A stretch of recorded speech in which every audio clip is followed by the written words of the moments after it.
Maybe I'm crazy, but the Knicks are the worst. Actually, that's not really a hot take. They are the worst. Maybe I'm crazy, maybe I'm not. Welcome to Maybe I'm Crazy podcast. I'm Joy Taylor. We will talk about the Knicks and that disaster with Spike Lee later. LAVAR Ball, the man, the myth, the legend, is back in studio. They have relaunched big baller brand. LaMelo may be the number one overall pick in the draft. He says he's the number one overall pick in the draft. He really might be, though.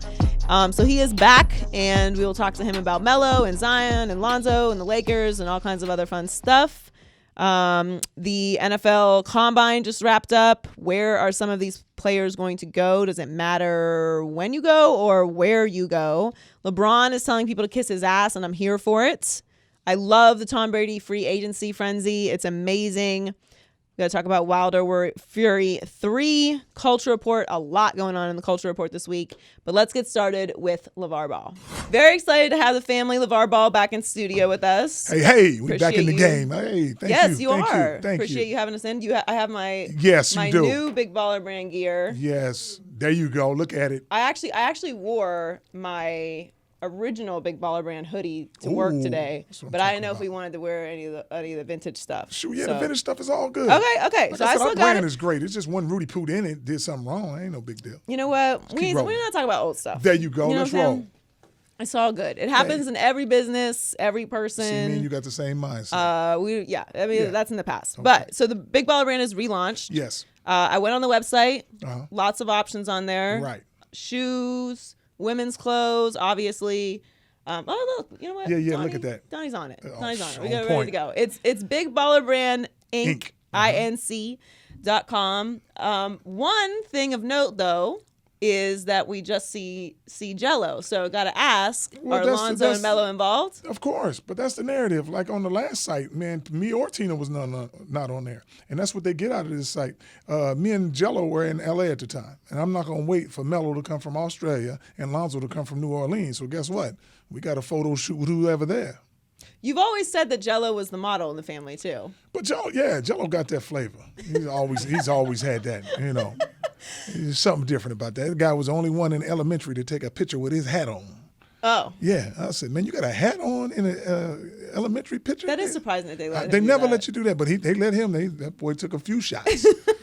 Well, so he's taking some shots for the Big Baller brands. Yeah. So you guys have relaunched. Congrats. Thank you. Not that you really ever went anywhere. We didn't go nowhere, no. You know, it's kind of interesting with that because I was asked the other day about you, and they were like, yeah, you know, like we don't hear anything from him anymore. I was like, he's about to be back in your life in like, I don't know, a week. Like, just so you know, it's not that it was ever even over. Right. But there was obviously everyone knows what happened, and now. No, there's other Lonzo's things. There's other things going on in my life where people be, you know, the narrative is they want to say, oh, he's quiet. Well, maybe I'm doing something else at the time.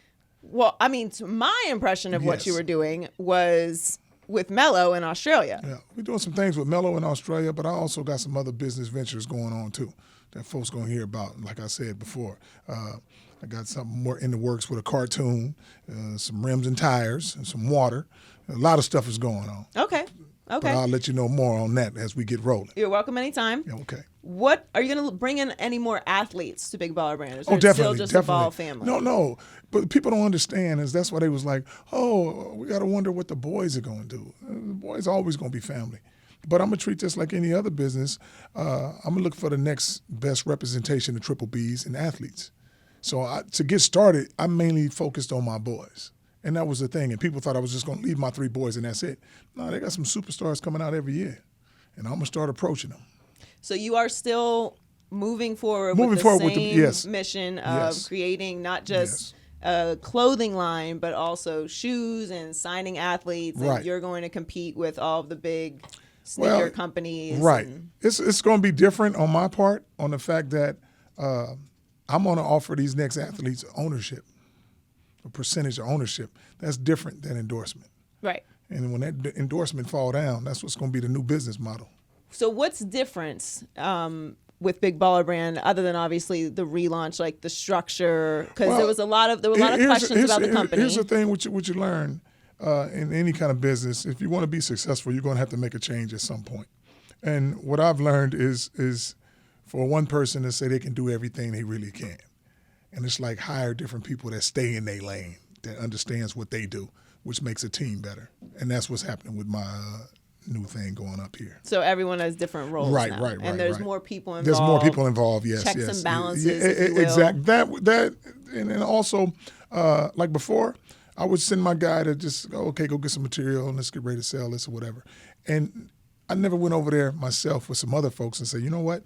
If this shirt is $7 and a better quality is $10, maybe you're just trying to save money, but give me the opportunity to make that choice and say, you know what?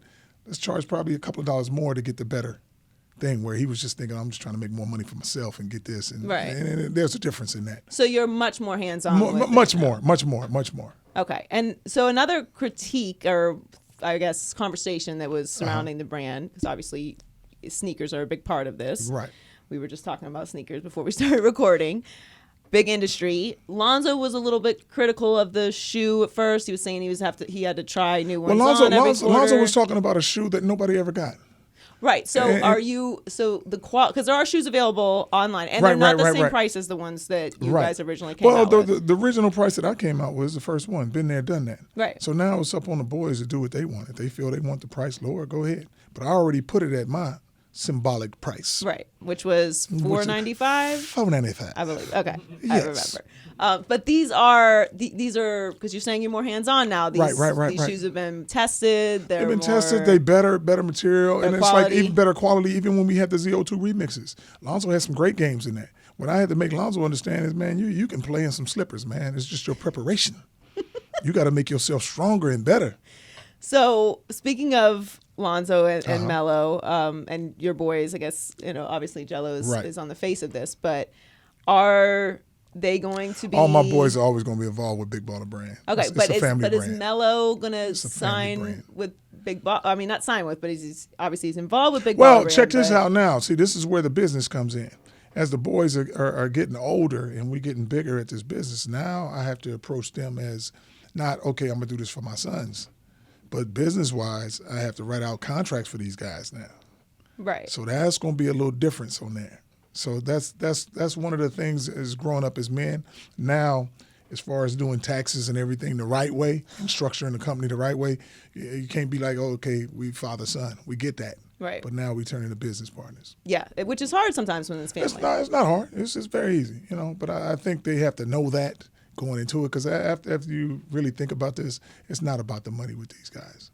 Right. It's about building something that's huge, which is exactly, because what I want my boys to understand at the end of the day, all you left with is the brand. Because you got these guys that play in the NBA and endorse Nikes, and at the end of their career, what do they have? Nothing. Well, I mean, they have some money. They have nothing. Because you know why? They don't own nothing. That's the difference with the big ballers. That's why they got to approach my boys differently, because they have a brand.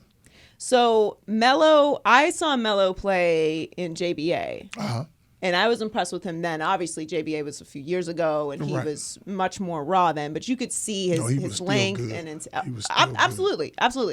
But his skills, I feel like, are so much more advanced now. Well, no, they're the same. It's just he got taller. Okay, so he's 6'8" now. 6'8". So how tall was he when he was in the JBA? 6'6"? 6'6". Okay. So he won Rookie of the Year, yes. NBL, and he left a little early because of a bruised foot, which... Yeah, that was only like a couple of weeks though. A couple of weeks early. But it was basically precautionary. Right. It wasn't wasn't a big nothing deal. else he could do. Right. It wasn't it wasn't a big deal, but he just, longevity purposes, you wanted to protect him. What did you think of him playing down there? Was it everything that you expected it to be? Well, yeah, because Melo's good. Boy could play the game. And like I said, I ain't going to let people try to, on the fact that they was talking about the JBA. They said, oh, no, it's not good, and it's his dad's league. That's where Melo got better. When I had him there, he was only 17 years old playing against guys that had already graduated. And then when we went to JBA USA Tour, we played against overseas 14 different countries, against grown men. Now he go to the Drew League and play against grown folks, and folks are like, oh, he's so successful. Yeah, because we've been there, done that. So now you go to Australia, you don't expect an 18-year-old to come over with that mindset and that skill set. You expect an 18-year-old like R.J. Hampton straight out of high school and say, oh, you got some things to learn. No, the Hawks need to learn something from Melo. So Melo to that point, took a very unconventional route to the NBA, and he Right. could be the first overall pick, Going to be the first one. Going to be the first Yes. overall pick. He took a very unconventional route, whereas Lonzo did not. Lonzo went through high school, went to UCLA. He did the traditional thing. The traditional and path. Melo's path is a lot better. So you prefer what Melo did? Oh, most definitely. On the fact that I took Melo out of high school early to focus just on basketball at 16. Can you imagine if Lonzo didn't have to do that chemistry test and that term paper and that Spanish test and all that and just wake up out of your hotel room and go practice basketball twice a day? But don't you value the education that he got? The value for what education? I got a brand. I ain't gonna never fill out no resume. Shoot, I teach them on-the-job training. They got, some of your best people that's most successful. They didn't go to school. They stepped outside the box and went crazy. No, I am not married to the idea that you have to go to college. I'm saying is education. This is my thing as a parent. I'm gonna break it down to you so you'll know.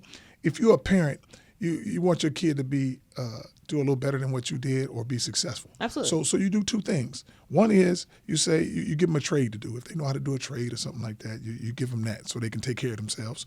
Or you say get education. If you're not 6'9" and fast and can run and jump, you better have them in the library so they can get to college. But if you fast and can jump and run, I did all my focus. I said, you know what? You guys are going pro. So you have an extreme confidence in Melo, and obviously you're very involved in his life. Is this something that you see other parents or kids doing, like taking the path that Melo took? Because it took a lot to get him I definitely see a lot of people taking that path on the fact that some of these people might say, you know what? I can go overseas and play, make some money, and I'm going to play basketball. Because some people, you can see it from an early age, like, man, this dude's something special. And that's what you have to believe in and to understand, and hopefully, you prepare yourself where you don't get hurt. Well, would you advise if a kid was to take that path that Melo did, and obviously you mentioned R.J. Hampton was down there with you as well, but Melo played in Lithuania, and as you mentioned, when JBA travel all around, would you advise a parent be with them at that young age? Because you have to have somebody with them. How intense is it for them? It's not even intense like that. It's just as long as they believe somebody's there and got their back. That's the only main reason. You don't want to just send no kid off to a certain country with no help. Support. Now, what people didn't understand is they was like, "Oh, LaVar, you didn't go to Australia." Well, I'm doing some other things, and I found a guy, because lucky as I am, that relates to Melo, which is Jermaine Jackson, JJ. And the only way Melo could be super successful without me being over there is to have somebody with my kind of intellect or the same type of person I am to say, yo, you're the greatest in the world, man. Let's just keep working hard. Right, the same mentality. It's the same mentality. Exactly. That's what I was trying to say. I lost the words. But the same mentality that I have where I didn't have to be over there. Right. He was there instead. But it's not like I'm looking at him and saying, oh, man, you took my son and you got him doing better. And no, it's the same thing. We all on the same boat. He works for me. So how would you describe, because I have an idea, I think, of what Melo is. And I'm a fan of Melo. I think that Melo, and I like Lonzo too. Actually, weirdly, I went on my Facebook memories the other day, and I guess what was the last year that Lonzo, so it was 3 years ago? This was 3 years ago. Yeah. I went to see Lonzo play, and that with Kimmy Borza. Hi, Kimmy. And the picture came up with the memory of me going to see Lonzo play for the first time. So I've been a fan of Lonzo for a long time, and I like Melo, but I think that Melo has a much bigger personality than Lonzo. And that I actually think Lonzo's personality has come out a little bit more, but Melo has a little something with him. Why? Well, I'm gonna tell you why. I'm not being critical. No. I'm gonna show you where it comes from. I'm gonna show you where it comes from, so you'll know. When you have an older brother and you coming in as a freshman or a youngster, right? Melo's hanging out. All Lonzo's friends are 4 and 5 years older than him. So what you got to do? You either got to be cocky or you got to do something funny, and you just got to be noticed. You can't be like Lonzo and be like this when nobody ever gonna notice you. Right. You're the youngest one, so now they go, oh, he's a little funny. That's your little brother. He's funny and all this. So it just grew, and that's why he's like that. But so describe Melo for people who haven't seen a lot of Melo play. Melo's what is his personality? What is his style of play? He's just a flashy, skilled person. He wants to play the game at a different. People always ask me, who do you compare Melo to? And I'd be like, nobody. He's the new breed. He's something different, and he's created like that on the fact that he's been already so worldly at such a young age. We're in this new area of social media. Right. So it puts him on a different stage where he performs at a different level. A lot of people think that you say some outlandish things Oh yeah, sometimes. most definitely. I actually agree with you. Like Colin, Yes. I think asked you that earlier, what you would compare Melo to. And I was like, I don't, because I've actually seen him play. I can't nobody think like of him. a player like Melo. He's just very long. He's very explosive. He's very, very, very fast, and he is a shooter. He is not like Lonzo in that he's not going to facilitate first. all my guys, all my boys can score the heck out the ball whenever they want to, but the mentality is different on them, which is whenever Jello gets to the league, within 3 years, he'll be the scoring champ of the NBA. I'm telling you that now. And where's Jello now? Jello's with OKC Blue, which is a G League for the Oklahoma Thunder. And he'll be at... Now check this out. He'll play Summer League, wherever Melo goes, he'll play with him. Okay. And that's going to be something special. And that's when people are going to be like, oh, man, I didn't know Jello was like that. But Jello been a scorer all his life. He don't like to pass. So that's why I say he's going to be the scoring. Melo is caught in between. So some games he might have 50, and then he might have 15. Lonzo is never going to be a scoring champ because he wants to get everybody involved. Yeah, so the mentality is just different on him. So that's what I'm saying. So Melo has a combination of Lonzo's mentality and Jello's mentality. Jello ain't going to never pass. Okay. I'm just telling you, I put him at point guard one time, and he passed half court 3 times in a row and shot the same shot. And I said, why you keep shooting from half court? He said, because I'm open. They ain't guarding me. I said, man, you got to pass the ball. He said, I'm wide open at half court. Open at half court. I said, hey, do your thing, man. So that's why he's always been a shooting guard. And everywhere he's gone, he's been the scoring leader. Like all the years he played at Chino Hills, he was always the scoring leader, even when Lonzo was there. So you were very vocal about where you wanted Lonzo to go when he was in the draft. Do you have a preference where Melo goes? The preference where I want Melo to go is wherever a coach is going to believe in him and just let him be Melo. Let him do what he does. Which is win and be free. It's just like everybody talks about, oh, you got a crazy shot selection. Well, Melo think he can make a shot from anywhere. And if you got that kind of confidence and you winning, it's all good. I mean, if that's his game, then yes. I'm with you. I don't think that – I mean, Jeannie Buss was just talking yesterday about how D'Antoni kind of forced Dwight Howard into being a player that he really wasn't. That's why he ended up leaving, and that kind of fell apart. So, yeah, coaching, I think, is incredible, and you were not a huge fan of the situation with the Lakers. Right. Well, you can tell. Everybody actually use the narrative and say, well, Lonzo's not under the bright lights no more. He's not with his father. That's why he's being successful. No, the only thing that changed is the coach. Coach Gentry believes in him. Yeah. I like all the coaches, man, but I will help you out if you're doing something wrong. You can't put my son in no corner. And then you can't have 50 people dribbling the ball up the court and not running. You know, just like I had to tell Gentry a thing, too. I said, man, let me explain something to you. Lonzo is not a role player. So you got him coming off the bench for the second unit. That ain't going to work. He ain't going to say nothing about it, but you're not going to get the best out of my son bringing him off no bench. And then ever since, he's been starting him and letting him run, and now everybody like, Lonzo's playing so good. Well, you give him the keys and let him do what he does, he's going to be fine. So you had a conversation with Gentry? Of course, got to. That's why my son will still be on the bench. Okay. I mean, I like what I've seen from Lonzo with the Pelicans. Right. I think that he is one thing that I've noticed with Lonzo, and I always quote you on this, and I use it for so many examples across sports because I think it's brilliant. And people thought you were being funny about this too. Mm-hmm. But when Lonzo came into the league, people were super critical of his body and his shot.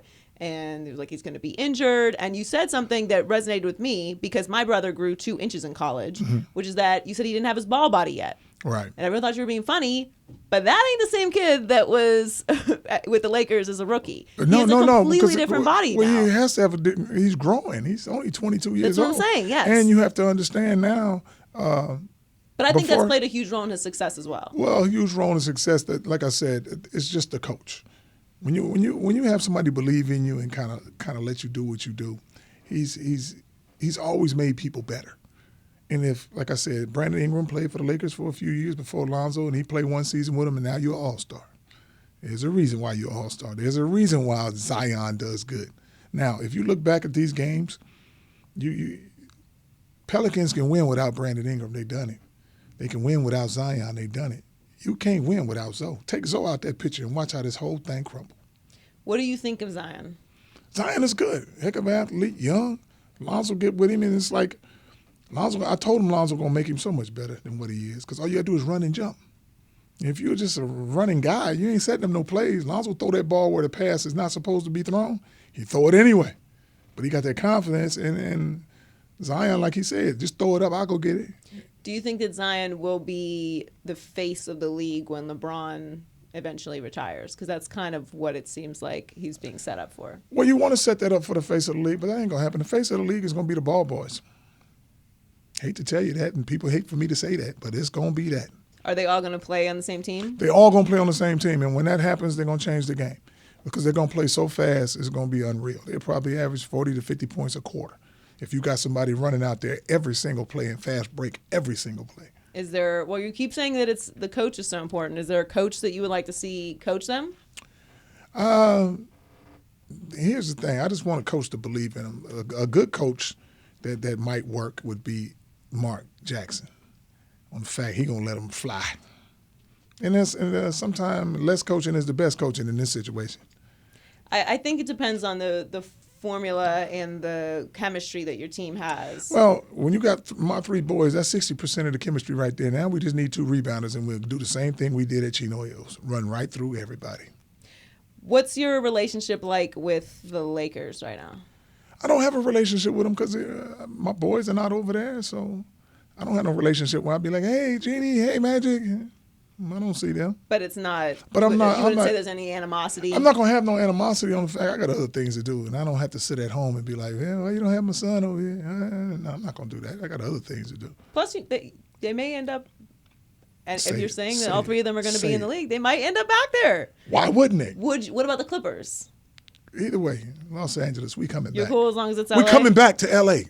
What about LeBron? Because LeBron is kind of responsible. What are your feelings on LeBron right now? Because he's kind of responsible for Lonzo not being in L.A. Well, no, that's not responsible. That's not it. For Lonzo not being in L.A. is because of Luke. Because Lonzo not performing. So Luke didn't let Lonzo do what he does. If Lonzo is averaging 15 points and 8 rebounds and 10 assists, he ain't going nowhere. Some of his best games, he was the only one to not average, but have a triple-double with LeBron. So it's like, dude, I can play with LeBron. That's no problem. We both got the same IQ, get rid of the ball. But if you don't play him at the same time and you got him coming in and out and you don't know who's the leader, who's this, it's going Lonzo, that was his favorite player. Who don't want to play with their favorite player? Yeah, I mean, but if you don't make it work blame like LeBron that, at all. I don't blame LeBron. No, he ain't the one out there. I mean, he's not the one pulling the strings at the top saying, hey, I don't want. But that's what people want to say. Like, oh, LeBron got him out of there. Well, LeBron has a lot of say. He has some say, but if he likes somebody, he don't have. Some people, let me tell you this, they might seem like they got a lot of control, but they don't. Because them people at the top, they got it all. They make the decisions. They're making all the decisions. I think that's interesting that you look at it that way. That Luke is kind of the one responsible for not letting Lonzo be the player that he needed to be. Look at it. You hold him back because his mentality was, you're a rookie. You need to get under somebody's wing, and they need to teach you this or that. No, Lonzo ain't need to get under nobody's wing because he always been a leader. So it's hard to kind of do some following. So Melo's going to be the number 1 overall pick. He might end up going to the Knicks. Might. That's where he's going. That's where he's going? I think the New York Knicks, they then suffer so much bad missing the first pick by so many chances that it's going to bundle up this time where they get the number 1 pick. Yeah, the Knicks are a disaster. Yeah. Does that worry you at all? No. The Knicks need a culture change. They don't need a player change. And the good thing about that is get Melo, bring Jello. If you get Melo and Jello, how long you think it take before they get Zoe? Now you got Triple B's, the ball boys on Broadway. Will Melo be a bigger star than Lonzo in the league? Will Melo be a bigger star? Yeah, I would say he's going to be a bigger star because Melo has a younger following. So you're going to get more people like, oh shoot, they love Zoe. He's still young, but Melo can get people that's like 13 and 12. Oh, he's so cute. I love him. He's still a teenager. You know, You don't have no girls 12 and 13 talking about, oh, I love Lonzo. He's 22 years old with a kid and a baby and all this. No, Melo, he's just free and wild. So he's going to get more of that. And I can see. He a little different than the others. Yeah. And listen, that's not a shot at Lonzo at all. Here it is. But to me, it's just I think that Melo has such, and Lonzo's personality I think has come out a lot more now. Right. But Melo just has this Well, he's groomed into it on the fact that how successful and how everybody's eyes is on him now at an earlier age than with Lonzo. Because Lonzo went to UCLA. The big baller brand was okay, but it wasn't like it is now. I wasn't like I am now. You know, Jello, the situations that he's been in, and as far as the family. So Melo's like the little dude that was like 15 that grew up with these cameras in his face. It's like, you know, even with Facebook and stuff. Oh, Melo, the cute kid. Right. Now Melo's changing on him like, hey, I want to renegotiate my contract. Well, where'd that come from? You ain't the 15-year-old kid that used to be smiling and being jipper and all that. No, you turned into a man now. So now it's a different thing. Melo's growing up and getting used to that camera more on the fact that he's had more experience in front of the camera. Yeah, no, I do think and he's been worldly too. Right. Because the other boys haven't traveled the world at 16 years old. Yeah. No, having cameras in your face at a younger and you age. get used to it. You get used to it. Right. That can definitely affect how you approach things too and dealing with the media and all that. Yes. That's super important. Well, congratulations again, Big Baller Brand Incorporated.com, Big Baller Brand relaunch, lots of new merch. I love this one, by the way. Thank you. I wouldn't wear it. I don't know. The sneaks don't match, but right. I know you got a match. I got some. I already know you do. I got some in mind at home. I already know you do. I'm gonna put it all together. Thank you so much for stopping in again. No, thank you, Joy. I always have a good time coming here chit-chatting with you. I appreciate it. Make sure you check out bigballerbrandinc.com. And, you know, if Melo's making the rounds, I hope you bring him by. Okay. We'd love to talk to Melo, too, and best of luck in the draft. Oh, not that you need it. Melo's definitely going one or two, but you say one. I wouldn't be surprised, though, and congrats again. It's good to see you. Thank you kindly. Thanks. All righty. With it? With it? Quit it. What? With it. We about to turn up in this bitch. All right, Donnie, what am I winning or quitting today? With less than 25 games left in the NBA regular season, the race for MVP is picking up, and it looks like it'll come down to two usual suspects.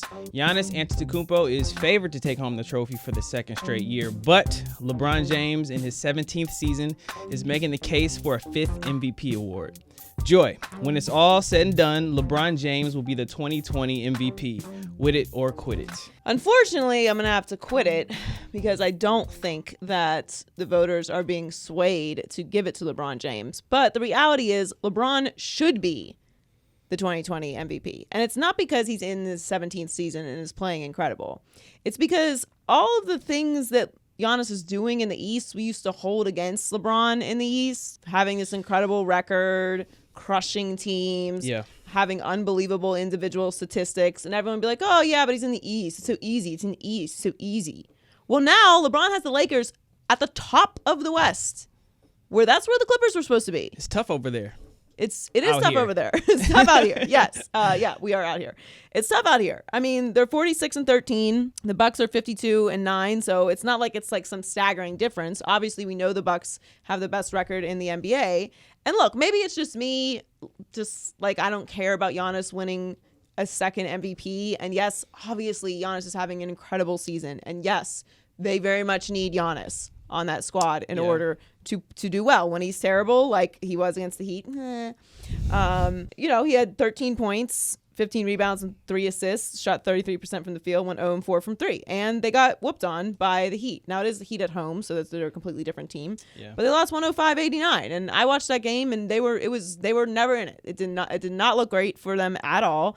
They were held to under 100 points in back-to-back contests for the first time since Game 5 and 6 of the Eastern Conference Finals, which they obviously lost to the Raptors. I just think that LeBron is playing incredible basketball.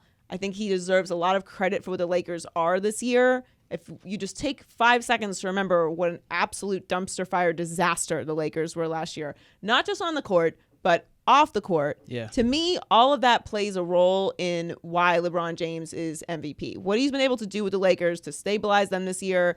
And I mean, I think it's worth mentioning, but voters don't even have to consider it, I guess. But having navigated through the most devastating situation any of us have ever seen in sports history with the passing of Kobe Bryant, and to continue to play at this level, which would understandably crash the momentum and emotion of any organization that went through something like that, but especially this organization, has been just remarkable. And I can't believe I'm sitting here making a case for LeBron James for MVP in his 17th season. It's unbelievable, but I just don't see how everyone's just so dismissive of it. Like, yeah, I mean, it's clearly Giannis' MVP. Like, how is it clear? How is there, what is this large gap? I can understand if you feel that Giannis deserves it over LeBron because of this or that, whatever argument you want to make, individual statistics, the overall record, what they are without Giannis, whatever.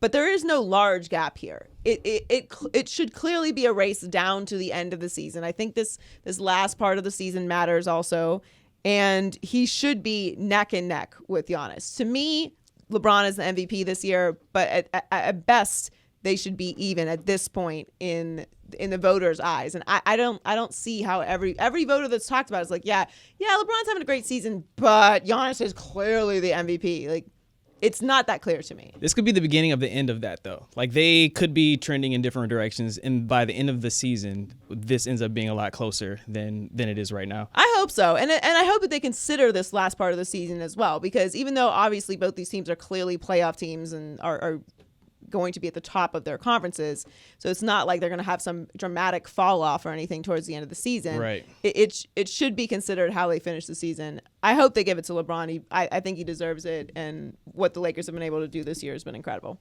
All right, what's next? As the faces of their teams, franchise quarterbacks typically remain franchise quarterbacks. But this is a new decade, and NFL free agency is feeling a little more NBA-like, thanks to Tom Brady and his impending decision. Joy, the hype around Tom Brady this offseason is proof that there should be more free agency movement for quarterbacks. Wit it or quit it. Wit it. And interestingly enough, Dak Prescott, there's a report out there now that Dak Prescott is considering signing or being willing to sign a shorter deal with guaranteed money, similar to the Kirk Cousins 3-year, $84 million guaranteed, which I'll take. If it's available. Yeah, if it's out there. It's out there. So instead of pushing for a longer deal, which it seems like the Cowboys are clearly not sure about, take a shorter deal, all guaranteed money, and then bet on yourself to get another contract before you turn 30. It's kind of interesting because that's an NBA superstar style contract. Right.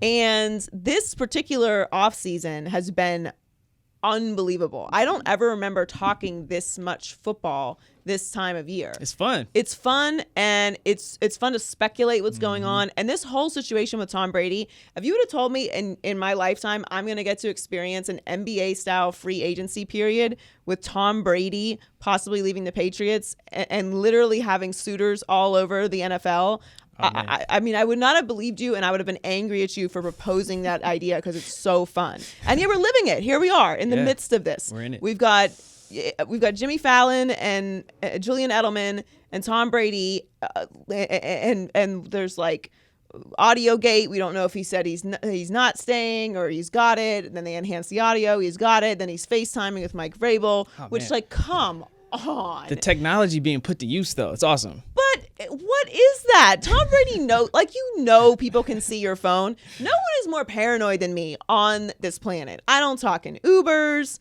I don't if I'm at a game and I'm on my phone, it's like you're not going to see it. I don't like opening certain text messages around people. I am paranoid.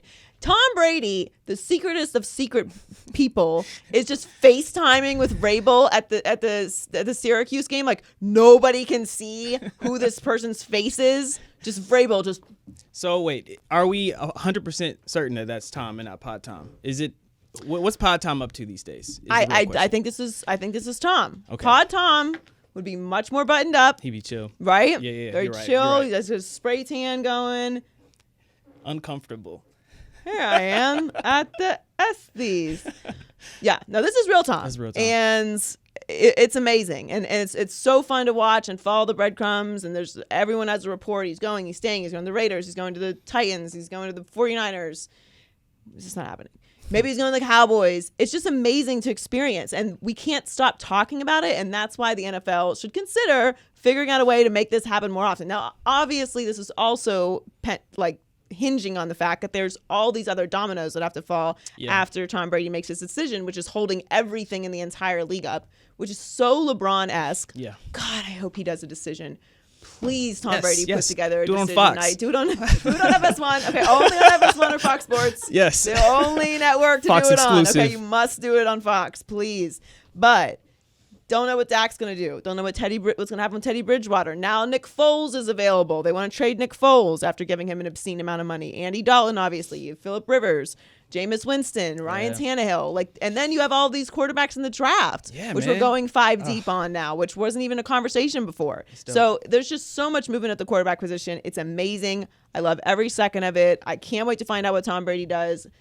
I still feel like he's leaving, but I gotta say, the Titans thing is just so anticlimactic. Yeah. It just doesn't do anything for me. Yeah. The Titans, and that's not to disrespect the Titans, but the Titans brand is just so... Hasn't been that strong since McNair. Titan. Yeah. And I feel like he's so much bigger than that brand. And that may be what he likes about it, but it just feels very Jordan to the Wizards. It does not inspire me at all. I mean, obviously we're all going to watch, but there's just so many more compelling places he could go. Honestly, the Raiders situation is so delicious to me. John Gruden, I mean, Las Vegas. It's a disaster and it won't work and he will not win.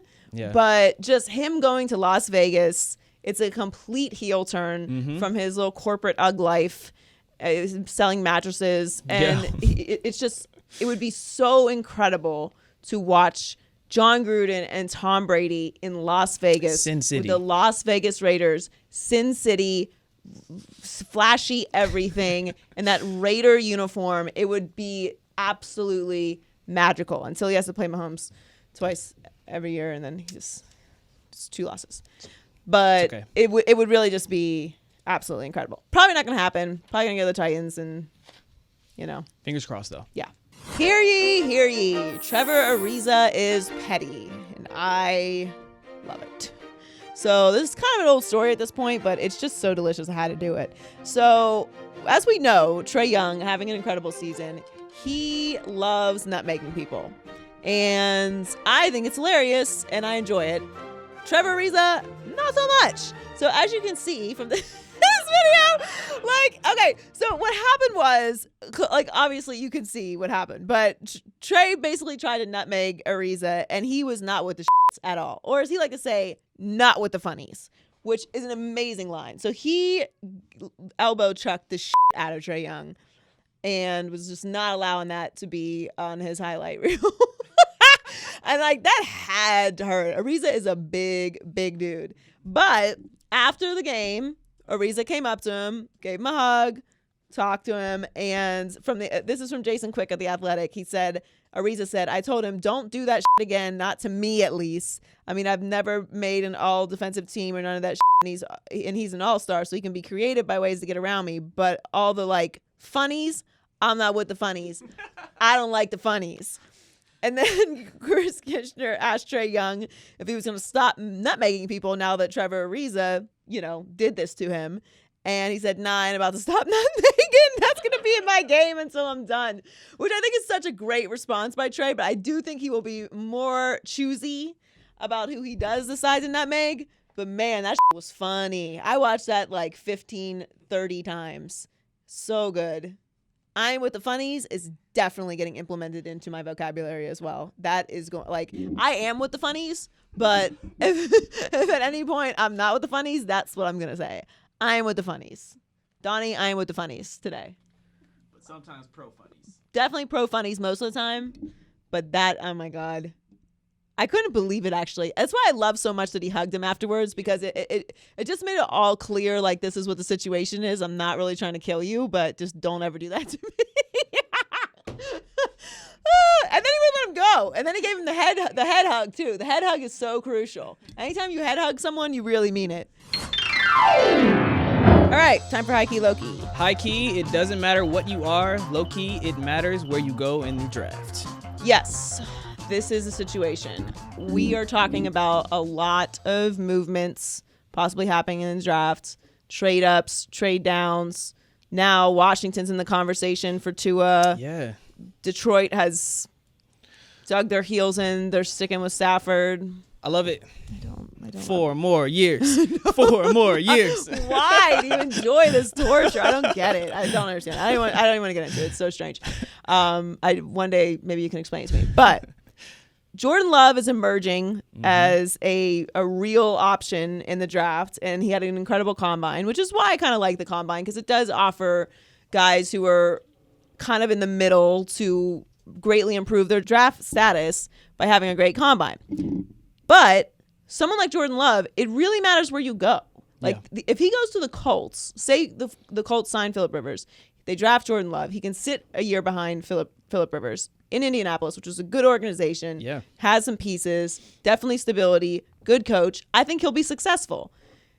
If he ends up at one of these dysfunctional franchises that doesn't have stability, we're going to see a situation like Baker Mayfield or much worse. It's the same with Justin Herbert. I think these guys are really raw. He's getting compared to Patrick Mahomes.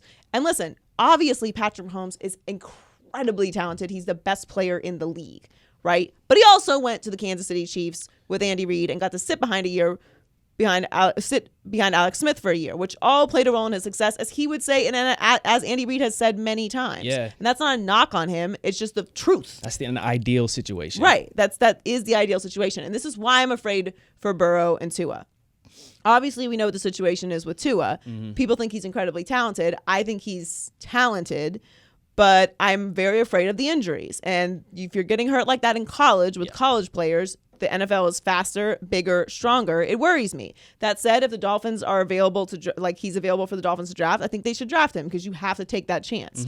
Whatever team that needs a quarterback, if Tua is there, you have to take that chance. We're all assuming Joe Burrow is going to go to Cincinnati. I think his success is really going to be based off of the organization and not Joe Burrow, which is not me hedging my bets about being right or wrong about Joe Burrow. I think Joe Burrow is great. Yeah.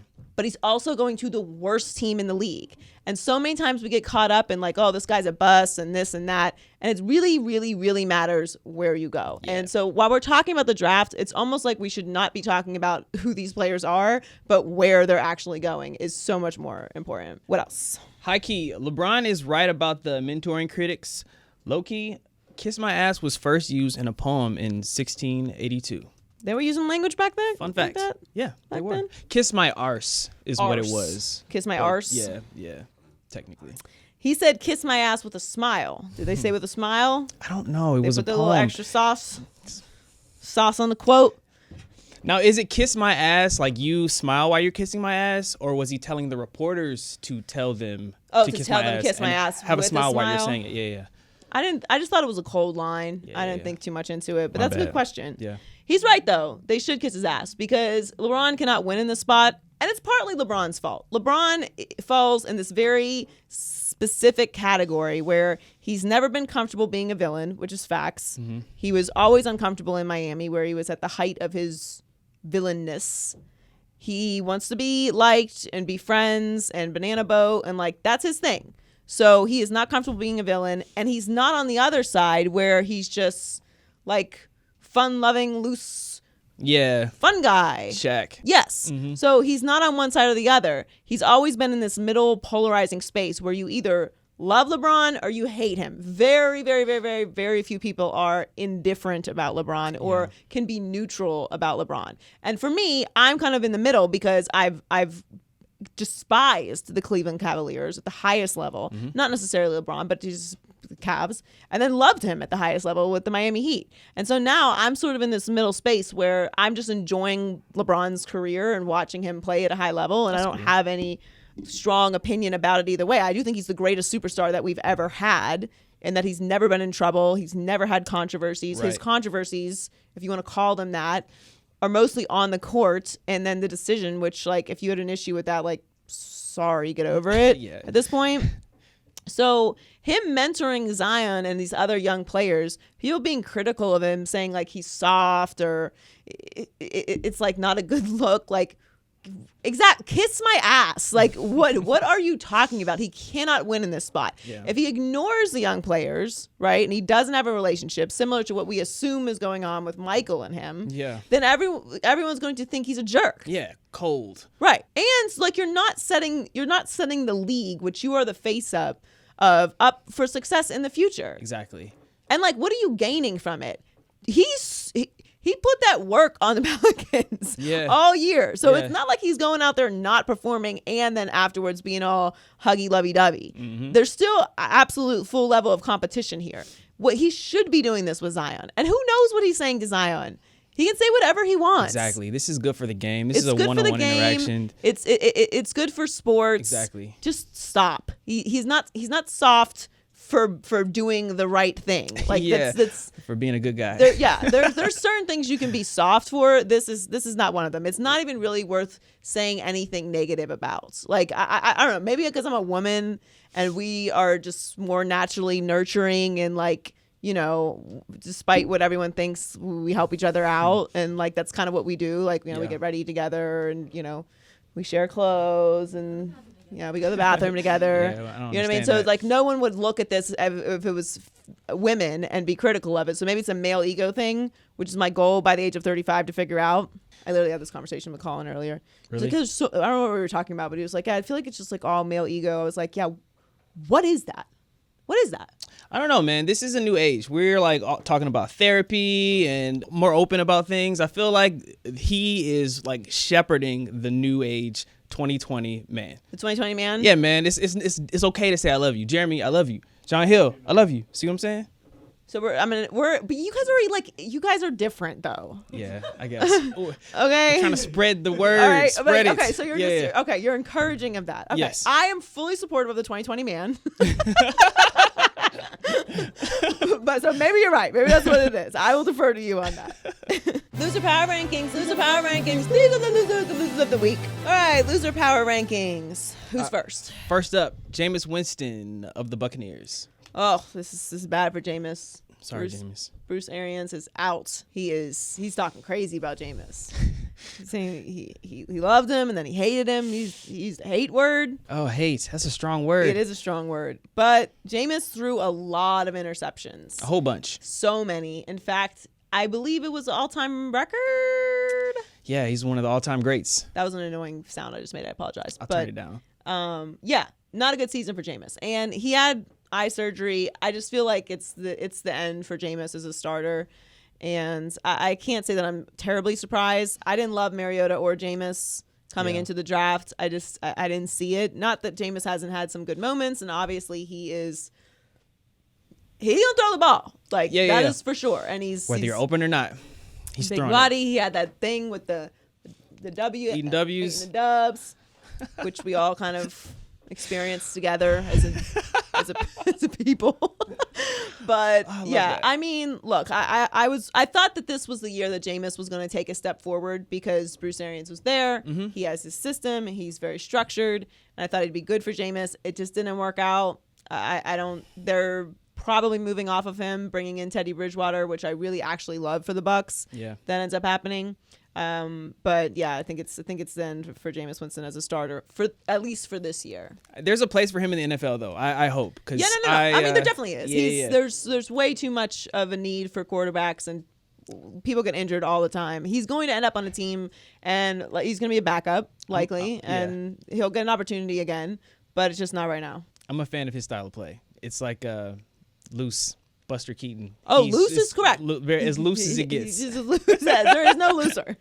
Next up, people who are mad about Wilder Fury 3. Guys, we knew before the fight that this fight was coming, no matter who won. So what are we confused about here? This is what it is.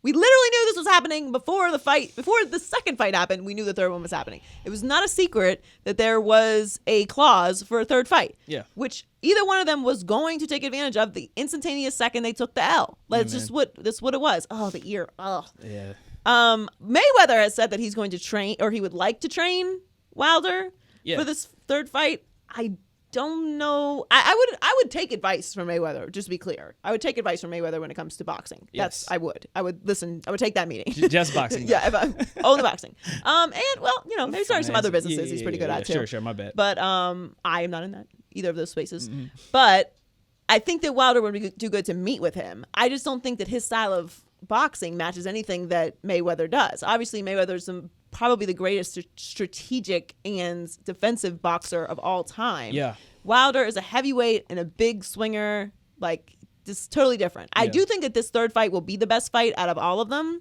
but I don't, guys. I mean, Joshua is fighting Kalalev or something, some guy, and then the winner of those two fights is going to fight each other at the end of the year. That's how this goes. That's how this is all set up. But this was a given that this was going to happen. There's no point in being angry about things that were an absolute given.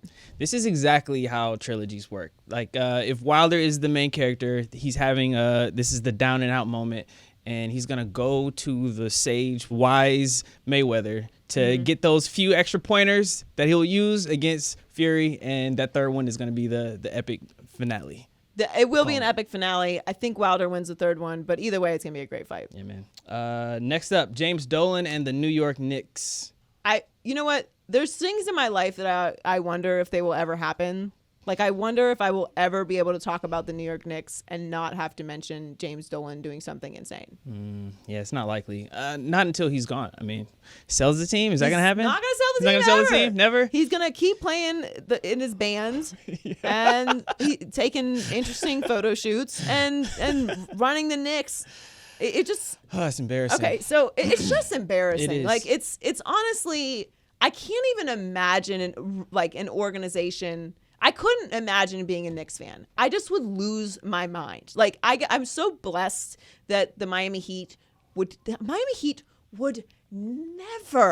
They would never. The Ever? Dolphins, as dysfunctional as the Dolphins have been throughout my lifetime, ups and downs, do not treat people crazy. They're not going to bring in a legend and drag him out of the arena. They're not going to tell Spike Lee he can't use an elevator. What are you talking about? What are you talking about? Of course Spike Lee is in the right. Spike Lee can say whatever he wants. He's the one reason your organization is even relevant is Spike Lee. He's paying so much money for those tickets. First of all, how does Spike Lee not have his own Spike Lee entrance? I think that was it. They just took it away. No. It should just say like Spike's entrance. Oh, yeah. That's it. You're right. And they have like two guards out there so nobody else can use the entrance. And then after Spike enters, they go inside and then they take the sign down and nobody knows it's Spike's entrance. Like, He's earned that. and then they put out this ridiculous statement. The idea that Spike Lee is a victim? What the fuck? Because we have repeatedly asked him not to use our employee entrance and instead use a dedicated VIP entrance? Who cares? Which is used by every other celebrity who enters the garden is laughable. Laughable.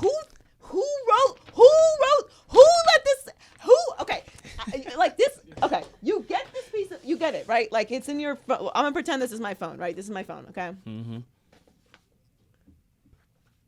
Who wrote this? That's what I feel. Who wrote that?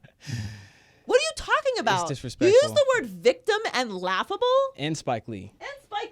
There's only one thing that's it's not even laughable, actually. I don't even want to say it's laughable. It's upsetting. It really is. Yeah, man. It's honestly, it's so disappointing. And like, I think that the league is better when the Knicks are competitive. Mm-hmm. And I can't say when they're run well because I can't honestly think of a time when they were run well. And you would think after the incident with Oakley that none of this would ever be available. That they would be like, listen, that was such an ultimate embarrassment in the history of sports that anytime anyone who's in here who even remotely thinks of us as an actual organization, let's just treat them good. Like, who fucking cares if Spike Lee walks through the employee entrance? How could that even possibly be a thing that pops into your mind? How?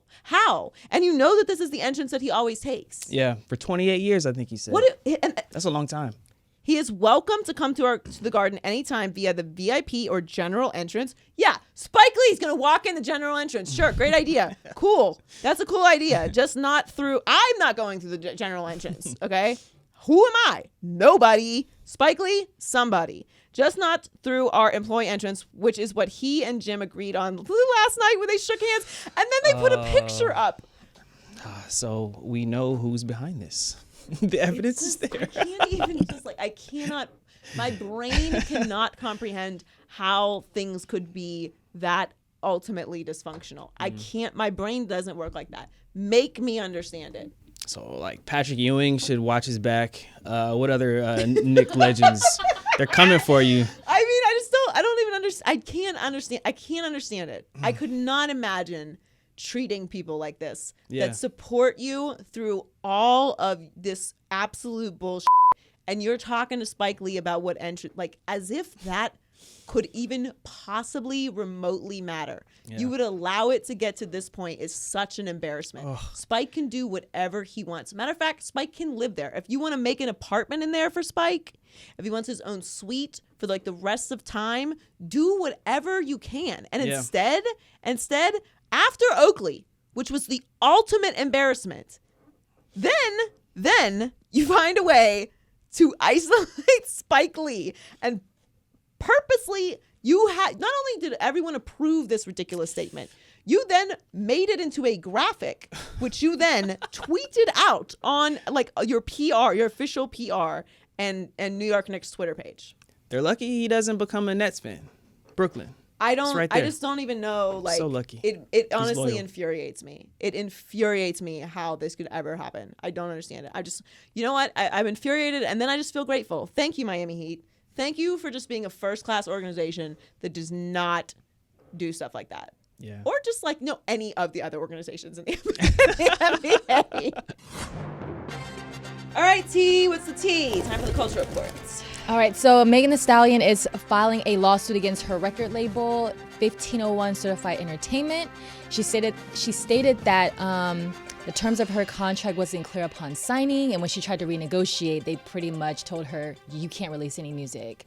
So she wants to be terminated from the record label, and she's also filing a $1 million lawsuit in damages. That's so unfortunate. It is unfortunate because the thing about record labels and up-and-coming artists is that up-and-coming artists need the record labels and the money to get started and to make the music, and the record labels need the talent in order to do it. So we've seen these situations so many times. Yeah. Now, I'm on the artist side in these spots because to me, if you are a corporate entity, you're an agency, you know when you're getting over on somebody. And to me, like, think macro, right? Like, think big picture. And I don't know specifically what Meg wants to renegotiate, but to me, I've always feel like how you treat people in the immediate is going to affect your future. Like now, if I'm an artist, I'm not going to sign with that record label no matter how desperate I am, because I've seen what you did with Meg. Yeah. And whatever she's asking to renegotiate, as long as it's not, you're not going to get any money and I'm going to get all the money, why not find a way to make it work so it doesn't get ugly and you can keep her on your record label and find something that works for both of you and then continue to grow and then have a partnership even so that she can bring on new artists when she continues to grow. Yeah. So to me, like, I don't ever understand why these things get so ugly. It's obviously greed. And none of us know like the details again of what she wants renegotiated, but this is something that happens with up and coming artists all the time. Interestingly enough, Sports Tie, we love those. This is Carl Crawford's. Yeah. So record label. Well, I don't know. I'm Team Meg, but I also just think like bigger picture, you should try and find a way to make things work with people. So, you know she's blowing up. Yeah. Give her some partnership or whatever it is that she needs so she feels comfortable and then move forward. And don't try and get over on people. Like, yeah, because she was young, but the judge did grant her temporary restraining order so she can release her music. So she got that. And then I also read too that apparently like the record label gets 60% of her recording income, and they only leave her with 40%. And she has to use that money to, get featured artists for engineers and mixers. And so it's like, what is she left with? Well, why isn't that what the record label does? Why That's are what you you paying think. for your own production? Yeah. Yeah, no, she shouldn't be paying for her own production. The 60-40 thing, I mean, that's what, like, you're not going to get a favorable deal when you come in with your first deal. Mm-hmm. So I don't so much have a problem with that. But yeah, you shouldn't be paying to make your own music. Like, that's the point of having a record label. Right. What's next? All right, so sad news. For some people, Judge Judy is coming to an end after 25 seasons. So she's going to wrap up after the 2020-2021 season. So next year. Right. I read that she said that CBS wanted to utilize the repeats of her program. I mean, they got 25 years worth, so why not? And they're going to just sell a couple of years worth of reruns. And then apparently she's still going to be on TV. She's saying that Judy Justice will be coming out next year, but we have no idea what that is. She didn't give any tea on it. She just said on what Judy Justice is. She said she can't tell anyone. I'm thinking, okay, a similar, like your own like reality show. So I'm not really sure, but Interesting. I always found Judge Judy to be really a fascinating individual. Me too. I don't understand these television shows fundamentally. Like, so is it real? Yeah, this is real. So she's really a judge. She's really a judge. Yeah, I was never really sure, but I do enjoy watching them because Yeah. they're hilarious, and obviously all these judge shows, the judge is like kind of making light of what these situations, and they're not dealing with like very serious situations. I think the last one I watched, it was like a photography situation, and it was like senior pictures, and yeah, I mean, I don't like court. I don't want no parts of court. I'm not interested in court. 3 times is enough for me for a lifetime. Don't ask me why, but she is a absolute baller. That woman is so rich. She's so rich. Yeah, I heard that she earns. It says she earns $47 million a year. She's the highest paid TV personality, or at least one of them. That is so That's much insane. money. That's so much money. Sis, let me borrow something. Like, Bam. that's so much money. Oh my like, gosh. it's crazy how much money she has. Yeah. Oh, respect. Yeah, but I love her though. She's and the picture you had of she's Donnie great. was amazing. That's literally her. The hand up, the glasses down, like don't Yeah. try me, don't No, she's great. She's got the signature look. Like she does. She's awesome. So congrats on 25 seasons. All right, what's next? All right, so Northwest performed during the Yeezy Season 8 fashion show in Paris. Love her. Love him too. The song that she sang, it sounded a little bit like, I don't know, someone we know. Someone named Zaza. It was. Well, okay, so she rapped her own verse. Yeah. But it was over Zaza's Red Carpet Girls beat. Yes. Right. And then her mother came out and kind of came for Kim Kardashian and was like, you know, they worked hard to make this music and to build a brand for themselves. And like, you know, kind of the least you could do is give them props for, you know, using it. And then Kim was like, oh, but she's a big fan. Listen, I ain't gonna get into little kid beef, okay? So like, leave the baby beef alone. But I do think if you're Kim and Yeezy, like you're Kanye West and Kim Kardashian, yeah, you should, if you're gonna have her go up and she wants to perform, say something about the song that you're performing over. Like you could clearly make a beat in 3 seconds. Like that's what Kanye does. Yeah. So I'm on Zaza's side, but like also I'm not on the side. This kid beef, it feels weird. I think it's awesome though. It was like a really cool moment. But I do understand her mom being upset. Like they should get them. You know what she should do? Get in the booth together. Look, I'd be here for it. We're here for a video. Okay, we will support. Right. We will support. Also, I had these when I was a little young thing. I mean, they weren't the Yeezy boots, but you don't remember those boots? You didn't grow up in the snow, huh? I did not. Oh, I've barely seen snow. We had these boots. They were not cute when we were little. But they're cute on her, but not for us. I have pictures in boots like that. You grew up in the snow? You remember those boots? I didn't have boots. We put the plastic bags in our shoes. Yeah, plastic bags was a move too. But I didn't like the plastic bags. I mean, I don't like the plastic bags, but like it's just no point. Like I'd just rather wear the ugly boots because like at one point or another the bag's gonna slip and then you're gonna have wet shoes, which is unacceptable. But she looks cute and she does. I'm here for the remix. Is all I'm saying. I'm so here Kim for and it. Kanye. I think it's gonna happen. I think it will too. Yep. What's next? All right, so Netflix will host a comedy festival called Netflix is a Joke Fest. Allie. It's gonna be in 20 venues scattered throughout LA from April 27th through May 3rd. And it looks like Dave Chappelle and Ali Wong is gonna headline. There's gonna be so many people there. I saw Pete Davidson, Jamie Foxx, David Letterman, Martin Lawrence, Jerry Seinfeld. So we're listing them now. That's easier. Ken Jeong, Marlon Wayans, Ross, Tim Robinson, Wanda Sykes, okay. Graham Norton. Yeah, it's kind of amazing. Yeah, what they've put together. So now the one thing I will say, Netflix, can we get a festival pass? There's no Seriously. festival pass. So there's going to be lots of shows. The prices range from like I think $5 to like $500. So if you do want to catch a show, there is something available for everyone. I do kind of wish they had a festival pass though, because it'd be cool. Yeah. But they're going to be in venues all over Los Angeles. It's awesome. I mean, it's all the greatest comics around, like in one place. So I'm very excited for it. I'm definitely going. Yeah, I heard that they're selling the tickets individually based off the guests. I don't know if that's true, but I guess we'll find out because they go on sale March 6th at 10. So That's very soon. yeah. So I plan on getting mine. Yeah, I'm definitely going. What's next? All right, so the new Candyman trailer dropped. No! Yeah, so it'll be released June 12, 2020. One, Tony Todd is still Candyman, so I'm excited about that. And two, Jordan Peele is the producer, and I'm here for that. I just don't know if I want to see that because I'm scared. Well, yeah, I mean, the trailer, I literally watched the trailer on set the other day and was like, ooh, nope. Yeah.